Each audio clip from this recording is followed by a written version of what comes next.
Hello दोस्तों, तो आज हम फिर आ गए हैं एक नए लेक्चर के साथ। आज हम शुरू करते हैं अपने एक नए लेक्चर में। हमारा टॉपिक है सिक्योरिटी ग्रुप।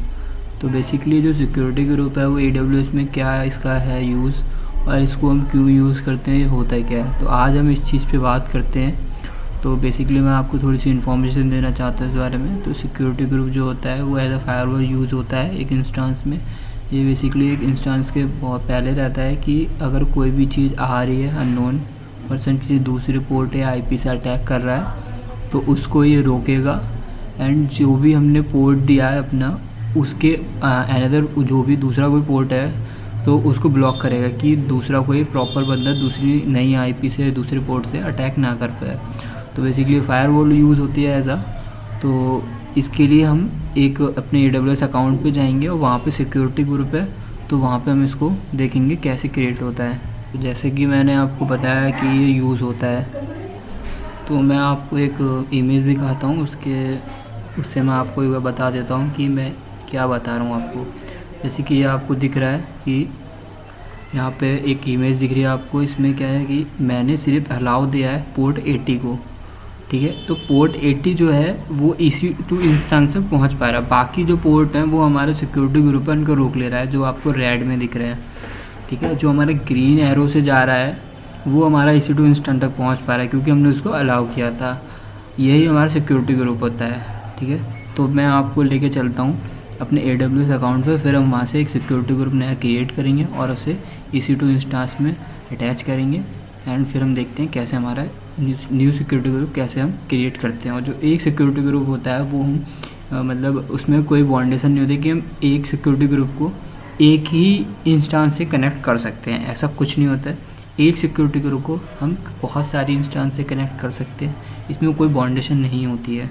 और एक ही ग्रुप को लेके ही हम 3-4 इंस्टेंस बना सकते हैं, यूज़ कर सकते हैं। और एक इंस्टेंस के अंदर हम 3-4 अलग से, जिससे कि मैं आपको बताता हूँ, प्रैक्टिकली करके बताऊँगा, बट मैं आपको एक बार समझा देता हूँ कि अगर एक इंस्टेंस बनाए आप, उसमें करें आपने सिर्फ पोर्ट 80 अलाउ दिया है एक सिक्योरिटी ग्रुप से, बट अब मैं चाह रहा हूँ कि उसमें एक नया पोर्ट भी ऐड करना है। पोर्ट हमने 80 ऐड कर दिया, तो हम पोर्ट 80 भी अलाउ करेंगे, पोर्ट 80 भी अलाउ करेंगे, उसको हम कर सकते हैं। ये नहीं कि हम एक इंस्टेंस में एक ही इनबाउंड रूल लगा सकते हैं, ऐसा नहीं है। हम एक इंस्टेंस में बहुत सारे इनबाउंड रूल लगा सकते हैं जितने आपको लगाने हैं। उसमें ऐसा कोई भी बाउंडेशन नहीं हो, और ना ही बाउंडेशन इसमें कि आप जो है एक इंस्टेंस में सिर्फ एक ही ग्रुप को यूज़ करते हैं। एक ग्रुप को आप कितनी भी इंस्टेंस में यूज़ करिए, कितनी भी, कोई बाउंडेशन नहीं है उसमें।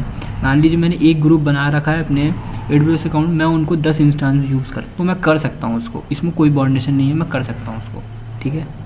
चलिए मैं आपको लेके चलता हूँ अपने AWS अकाउंट पे। तो ये हम आ गए अपने AWS अकाउंट पे, ठीक है। अब मैं यहाँ पे जाता हूँ अपने सिक्योरिटी ग्रुप पे। तो ये मैं आ गया अपने सिक्योरिटी ग्रुप पे, ठीक है। ये मैंने यहाँ पे बहुत सारे रूल क्रिएट कर सके हैं, ठीक है। मैं आपको प्रॉपर बताता हूँ शुरू से कि हम कैसे क्रिएट करते हैं एक नया सिक्योरिटी ग्रुप। तो यहाँ हम आ गए अपने सिक्योरिटी ग्रुप पे। मैं जाता हूँ क्रिएट सिक्योरिटी ग्रुप के ऑप्शन पे। तो सबसे पहले यहाँ पे मैं एक सिक्योरिटी ग्रुप का नाम दे देता हूँ, कोई भी नाम दे देता हूँ, ठीक है। एक नया कि न्यू डेमो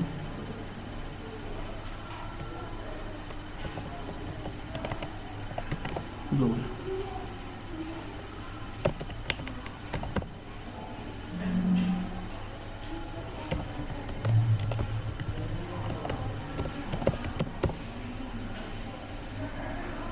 ठीक है। BPC जो है वो मेरा एक सिर्फ डिफ़ॉल्ट वाला ले रहा हूँ, ठीक है।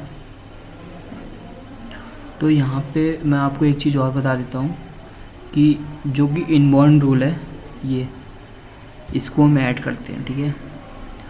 तो इसको मैं कर लेता हूँ HTTP। तो यहाँ पे पोर्ट जो है वो डिफ़ॉल्ट आ गया हमारा 80, ठीक है।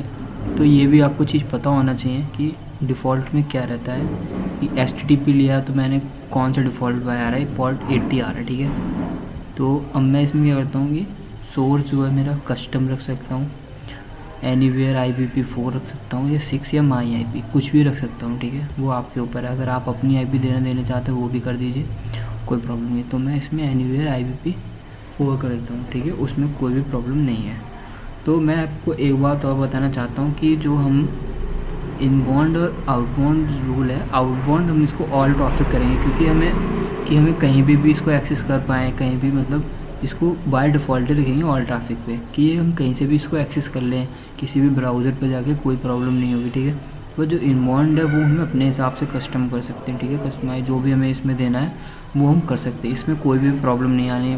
मान लीजिए मुझे दूसरा देना है कि मैं दे देता हूँ यहाँ पे SSH का दे सकता हूँ, यहाँ पे मैं कर देता हूँ एक और ऐड। ये भी नहीं कि मान ली आपने HTTP ऐड किया तो HTTP ही रहेगा, एक ही इनबाउंड रूल ऐड कर सकते नहीं, आप इसमें कितने भी कर सकते, जो आप करने वो कर सकते हैं। जैसे मैंने यहाँ पे कर दी ऑल TCP, यहाँ पे मैंने कर दी SSH, एंड यहाँ पे मैं कर देता हूँ एक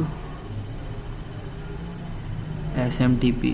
तो ये मैंने जितने आप कर सकते हो उतने कर सकते हैं, इसमें कोई भी बाउंडेशन नहीं है कि आप एक ही कर पाएंगे, आप एक ही रूल ऐड कर सकते हैं, तो मिनिमम कोई भी इसका क्राइटेरिया नहीं है।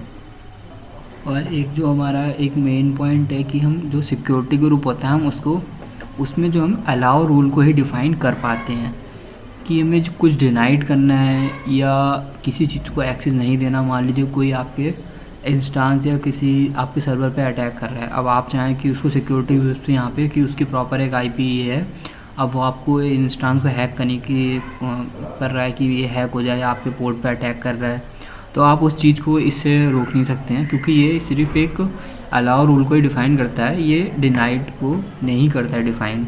तो इस चीज़ का आप ध्यान रखना, वो चीज़ मैं आगे आपको बताऊँगा कि हम उसको कैसे रोक सकते हैं, ठीक है। तो अभी मैं इसको जो मैंने यहाँ पे कर दिया, एक HTTP पोर्ट दे दिया और इसका नाम है न्यू डेमो रूल, और ये पोर्ट 80 पे है, ठीक है, ऑल ट्रैफिक पे कर रखा है बाय डिफ़ॉल्ट, आउटबाउंड रूल ही बाय डिफ़ॉल्ट ही रहने दिया मैंने।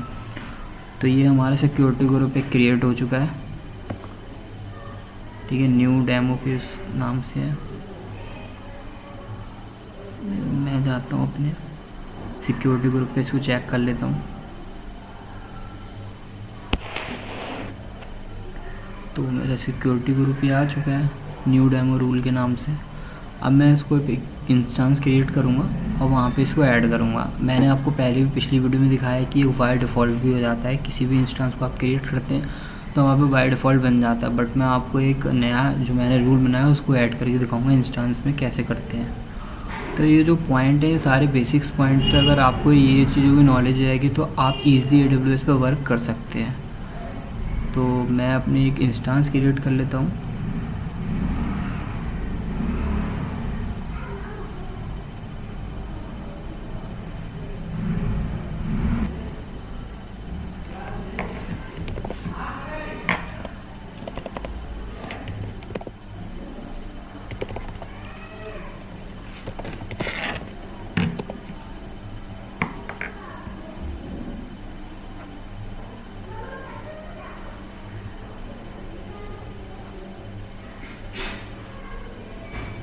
तो ये रहा जो हमारा क्रिएट सिक्योरिटी ग्रुप, एक ऑटोमेटिकली हो जाता है अपने आप ही। तो मैं इसको ऐड करता हूँ, ठीक है। तो ये आ गया हमारे सिक्योरिटी ग्रुप्स जो हमारे वहाँ बने रखे हैं। तो इसमें से जो मैंने बनाया था मैं उसको ऐड करने की ट्राई कर रहा हूँ। ये रहा हमारा सिक्योरिटी ग्रुप ऐड हो गया है। अब आपको मैं दिखाता हूँ जो मैं आपको बता रहा था कि हम कितने भी सिक्योरिटी ग्रुप ऐड कर सकते हैं, इसमें कोई भी बाउंडेशन नहीं होता है। तो मैं जो आपको बताया वो ये देखिए, मैंने 1 करा, मैंने 2 करे, मैंने 3 करे, ठीक है। आप यहाँ देखिए 4 हो गए, इसमें कोई भी बाउंडेशन नहीं है। मैं यहाँ 10 कर लूँ, 15 कर लूँ, जितने बन जाए उतनी सिक्योरिटी लगा सकता हूँ कि मुझे ये सिक्योरिटी लगानी है और इस पर बाहर से कोई एक्सेस नहीं कर पाए अनदर पोर्ट से, या फिर SSH मैंने बनाई तो SSH से करे, या HTTP बनाया तो HTTP से करे। तो इसमें कोई बाउंडेशन नहीं है भाई, तो वो सब मेरे हाथ में है। तो मैं अपने सिर्फ जो मैंने बनाया था वो प्रॉपर इसके लिए मैं ऐड कर देता हूँ यहाँ पे। और आपको मैं पहले स्क्रिप्ट भी लिखना सिखा चुका हूँ, और आप स्क्रिप्ट लिखना चाहते हो वो यूज़र डेटा के लिए, तो यहाँ पे आप जाएंगे और यहाँ पे यहाँ पे अपनी स्क्रिप्ट लिख सकते हैं। तो मैंने आपको एक चीज़ और बता देता हूँ इसमें कि जो मैं ये इंस्टेंस बना रहा हूँ वो किस रीजन में बना रहा हूँ, किस सर्वर पे बना रहा हूँ, किस रीजन के सर्वर पे। तो ये मेरी मुंबई पे बनी हुई है। तो आपको ये पिछली वीडियो में बता नहीं पाया था, तो मैं इसमें बता दे रहा हूँ कि मैं यहाँ से एक बेसिकली सर्वर होते हैं वो यहाँ से मैं सिलेक्ट करता हूँ किस एरिया में, किस रीजन में बननी है। तो ये मुंबई रीजन में बननी है। तो आप किसी भी जो आपके नियर बाय हो उसी में बेसिकली किया करिए, क्योंकि हमारा इस सर्वर जो है वो ईज़िली बन सकता है और कोई प्रॉब्लम नहीं है। ये हमारे पास का डेटा सेंटर है, तो यहाँ पे डेटा सेंटर है, इसलिए मैं इसको सिलेक्ट कर रहा हूँ। ये सबसे मेरे नियर बाय होता है। तो मैंने सारी चीज़ें कर ली हैं। अब मैं इस इंस्टेंस को लॉन्च करता हूँ।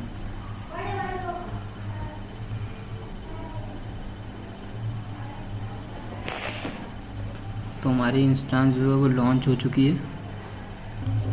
तो मेरी इंस्टेंस जो है वो रेडी हो चुकी है। अब मैं इसको जो है कनेक्ट करता हूँ एक बार। ये मैंने अभी इंस्टेंस बनाई थी वो रेडी हो गई है, ठीक है। मैं इसको कनेक्ट करने की कोशिश करता हूँ।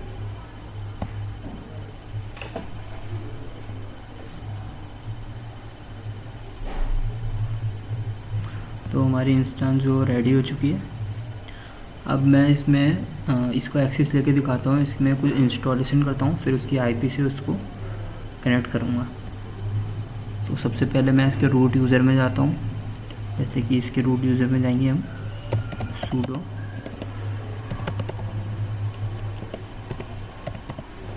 ये हम इसके रूट यूज़र में आ गए। अब जो भी हमें इंस्टॉलेशन करनी है वो हम यहाँ पे कर सकते हैं।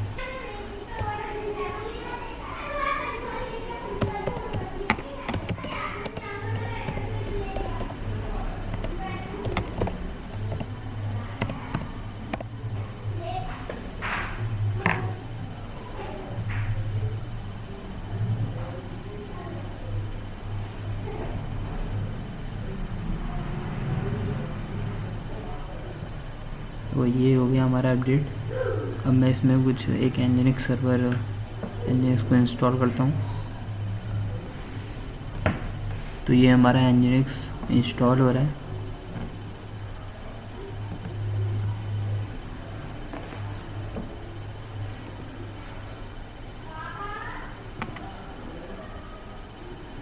हमारा एनजिनिक्स इंस्टॉल हो चुका है। मैं इसका स्टेटस चेक कर लेता हूँ एक बार।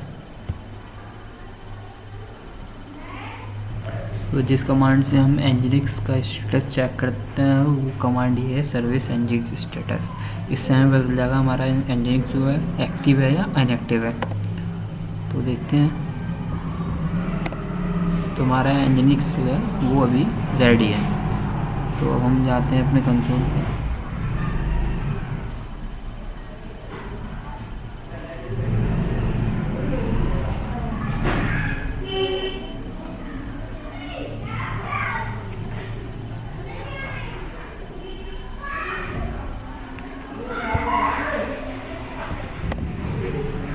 तो ये हमारा एनजिनिक्स यहाँ पे इंस्टॉल हो चुका है और वेलकम टू एनजिनिक्स आ चुका है स्क्रीन पे। तो फ्रेंड्स, जैसे कि मैंने आपको पिछली 3 वीडियो में बना चुका हूँ पहले ही AWS के ऊपर बेसिक से लेके जा रहा हूँ। मैंने आपको जो पहले ही बताया था कि मैं बेसिक से स्टार्ट कर रहा हूँ एकदम।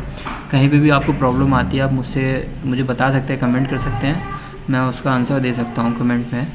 एंड मैंने आज बताया आपको सिक्योरिटी ग्रुप क्यों होता है, किस लिए यूज़ होता है, किस लिए हम क्रिएट करते हैं, कहाँ पे इसके यूजेस हैं, कैसे क्रिएट करते हैं और इंस्टेंस में हम कैसे कनेक्ट करते हैं इसको आके। तो ये बहुत ही बेसिक चीज़ है जो आपको काफ़ी हेल्पफुल होने वाली है आगे आने प्रोजेक्ट को डिप्लॉय करेंगे जब। तो कुछ ही वीडियो और रह गए हैं जो बेसिकली ख़त्म कर दूँगा। उसके बाद हम गिट से स्टार्ट करेंगे। गिट को पहले करेंगे, उसके बाद फिर जेनकिंस को देखेंगे, फिर एक कोड लेंगे उसको डिप्लॉय करेंगे, फिर देन हम पूरा डिप्लॉयमेंट सीखेंगे कैसे कैसे प्रोसेस होता है। तो मैं आज की वीडियो यहीं पे ख़त्म करता हूँ। अगर आपको ये वीडियो अच्छी लगी तो इसको लाइक करना, शेयर करना एंड चैनल को सब्सक्राइब करिए कि आपको आने वाली वीडियो मिलती रहे। तो ठीक है, मैं अगली वीडियो में कल फिर मिलता हूँ। Thank you so much.